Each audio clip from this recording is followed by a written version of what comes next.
BA प्रथम वर्ष राजनीति विज्ञान की कक्षा में आप सभी का हार्दिक स्वागत है। हम इसमें बाल गंगाधर तिलक के बारे में अध्ययन कर रहे थे। इससे पूर्व हमने बाल गंगाधर तिलक के सामाजिक विचारों, राजनीतिक विचारों के बारे में अध्ययन किया और साथ ही यह भी अध्ययन किया कि लोकमान्य तिलक भारतीय शांति के जनक बिल्कुल भी नहीं थे, जैसा कि वैलेंटाइन सिरोल का मानना था। वस्तुतः तिलक जन जागृति चाहते थे, सशस्त्र क्रांति या विद्रोह नहीं। वे उग्रवादी अवश्य थे, परंतु हिंसावादी, क्रांतिकारी या षड्यंत्रकारी नहीं थे। वे भारतीय जन को संगठन की शक्ति, जनमत की शक्ति और जन दबाव की शक्ति का पाठ अवश्य पढ़ाते थे, परंतु वे उसे राजनीतिक डकैतियां करना नहीं सिखाते थे। वे उसे राजद्रोही नहीं बनाते थे। हम तिलक और गांधी का एक तुलनात्मक अध्ययन कर रहे हैं। तिलक और गांधी दोनों ही अपने अपने समय के महान और अग्रणी नेता थे। एन.पी. जोग ने इन दोनों के संबंध में लिखा है कि तिलक या गांधी किसी के भी सर पर किसी का भी सेहरा नहीं बंधा था। नेपोलियन की तरह, जिसने अपनी तलवार के बल पर राजमुकुट प्राप्त किया, और गांधी और तिलक की राजनीतियों में साम्य और समन्वय दिखाने की कोशिश करना निरी बौद्धिक अटकलबाजी होगी, क्योंकि दोनों ही ने ही राष्ट्रीय नेतृत्व अपने प्रयास और प्रतिभा से ही प्राप्त किया था। दोनों ने अलग अलग भागों का अनुसरण किया था। गांधी तिलक के प्रति श्रद्धा रखते थे, किंतु तिलक के अनुयायी होने का दावा उन्होंने कभी भी नहीं किया। गांधी जी कहते थे कि मैं जानता हूं कि मेरा तरीका उनका तरीका नहीं है। हमारे केवल दो ही बातें पूर्ण रूप से एक जैसी हैं, देश प्रेम और स्वराज्य की दृढ़ लगन। हम तिलक और गांधी में राजनीतिक विचारों में जो अंतर है, उसमें पहले अंतर के बारे में हम जानकारी प्राप्त करते हैं, वह है जीवन दर्शन और सिद्धांतों संबंधी अंतर। तिलक पहले राष्ट्रवादी और फिर मानवतावादी थे।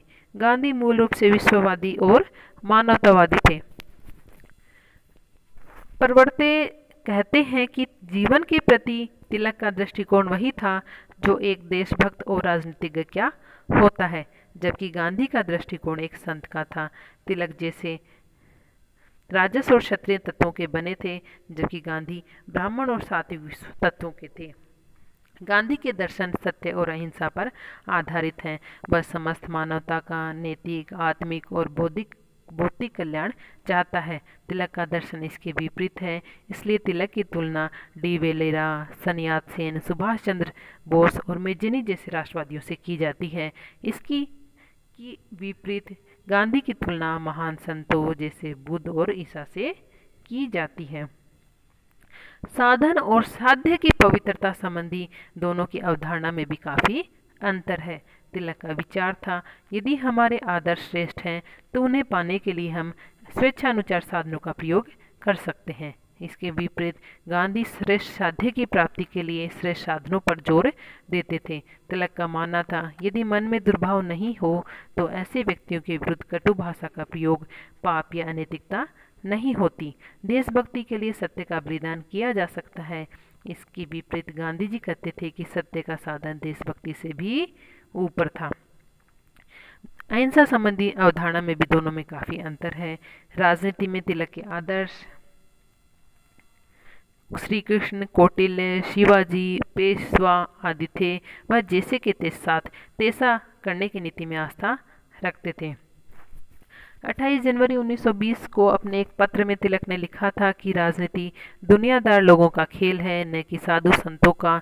अतः बुद्ध के इस उपदेश क्रोध को प्यार से जीतो के स्थान पर कृष्ण के इस सिद्धांत में आस्था रखता हूँ कि जो मुझे जिस रूप में और जिस मात्रा में पूजते हैं, मैं उसे उसी रूप में और उसी मात्रा में उन्हें पुरस्कार देता हूँ।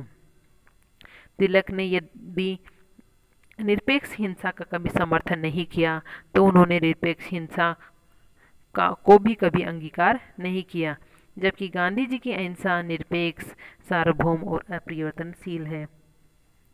तिलक भारतीय सभ्यता और संस्कृति को पश्चिमी सभ्यता और संस्कृति की तुलना में श्रेष्ठ मानते थे। तिलक कट्टर हिंदू थे और उनका हिंदू धर्म उग्र हिंदू धर्म की श्रेणी में आता था। गांधी जी सर्वधर्म समभाव में विश्वास रखते थे। तिलक पाश्चात्य सभ्यता और संस्कृति को हानिकारक मानते हुए भी जन जागृति के लिए इसके महत्व को स्वीकार करते थे। इसके विपरीत गांधी जी पश्चिमी शिक्षा, सभ्यता, संस्कृति तथा उस पर आधारित प्रतिनिधि जनतांत्रिक संसदों को भी अस्वीकार करते थे। तिलक की राजनीति यथार्थवाद पर आधारित थी। उनके विचारों पर भगवत गीता और पुराणों का प्रभाव था। श्री कृष्ण, शिवाजी, कौटिल्य उनके आदर्श थे। उनका यह विचार था कि युद्ध नीति उपलब्ध साधनों के आधार पर ही निर्धारित होनी चाहिए। बदली हुई परिस्थिति में अपनी व्यूहरचना तय की जानी चाहिए। इसके विपरीत गांधी जी की नीति उनके धर्म के अनुरूप थी। तिलक कहते थे कि आपको ये समझ लेना चाहिए कि मैं राजनीति कि जो भी नीति अपनाई जाए उपलब्ध साधनों के आधार पर अपनाई जानी चाहिए। जबकि गांधी जी कहते थे कि आपको यह समझ लेना चाहिए कि मैं राजनीति को अपने जीवन की गहनतम वस्तुओं से, जो सत्य और अहिंसा से विभिन्न रूप से जुड़ी हुई है, अलग नहीं कर सकता।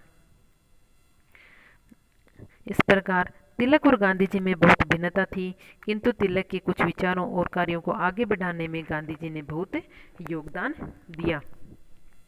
तिलक ने स्वदेशी, बहिष्कार, निष्क्रिय प्रतिरोध और राष्ट्रीय शिक्षा आदि विचारों को पहले ही प्रस्तुत कर दिया था। तिलक का यह महत्वपूर्ण योगदान है कि उन्होंने राष्ट्रीय आंदोलन को उच्च वर्ग से मध्यम वर्ग तक फैला दिया और गांधी जी ने इसे और आगे बढ़ाते हुए इस आंदोलन को एक प्रखर आंदोलन बना दिया। इसके पश्चात हम तिलक के योगदान के बारे में चर्चा करते हैं। लोकमान्य तिलक की मृत्यु के बाद के साथ ही भारतीय राष्ट्रीय आंदोलन के इतिहास का एक महान योद्धा और नायक गुजर गया। C.S. रंगास्वामी कहते हैं कि जब चारों ओर उत्तेजित वक्ता उबलते रहते थे, तब वे शांत और चट्टान की भांति निश्चल बने रहते थे। तिलक ने राष्ट्रीय आंदोलन में एक महत्वपूर्ण और जीवंत भूमिका का निर्वाह किया।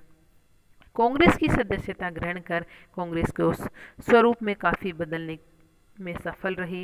एक उदार, शांत और प्रार्थना और शिष्टमंडलों तक सीमित रहने वाले आंदोलन और दल को एक सशक्त, निर्भीक और जागृत आंदोलन में परिवर्तित कर दिया। तिलक एक आदर्श स्वराज्य के प्रतीक और प्रतिनिधि थे। यही उनके लोकप्रिय और लोकमान्य रहने का रहस्य था। उन्होंने राष्ट्रीय आंदोलन के नैतिक, धार्मिक, आध्यात्मिक, सामाजिक, राजनीतिक, शैक्षणिक, सांस्कृतिक सभी पक्षों को पूरी तरह से छुआ। एक वैचारिक और राजनीतिक चिंतक के रूप में राष्ट्रीयता को एक नए कलेवर में प्रस्तुत कर उसे जन जागरण और राष्ट्रीय चेतना के साथ जोड़ा। Doctor B.B. वर्मा कहते हैं कि तिलक ने राजनीति के लिए आदर्शवादी का एक अमूर्त चिंतन का स्वरूप नहीं अपनाया। वे तो यथार्थवादी पंथ के अग्रणी थे, लोकतंत्र पर विश्वास करने वाले थे और जन समुदाय पर उनका अद्वितीय प्रभाव था। उनके राज दर्शन को हम लोकतांत्रिक यथार्थवाद का कह सकते हैं, जिसका आधार राष्ट्रीयता है। इस प्रकार तिलक उच्च कोटि के चरित्रवान व्यक्ति थे। उनका व्यक्तित्व आकर्षण, महान और प्रेरणास्पद था। उनका साहस अदम्य और अडिग था। उनमें संघर्ष करने, कष्ट सहन करने की शक्ति असीमित थी। तिलक का जो जीवन था दिव्य जीवन था और उनके देश ने उन्हें एक न केवल एक लोकमान्य की उपाधि दी, बल्कि उन्हें तिलक भगवान कहकर भी पुकारा। वे चारों ओर से अंधेरे में प्रकाश की ज्योति की तरह आए थे।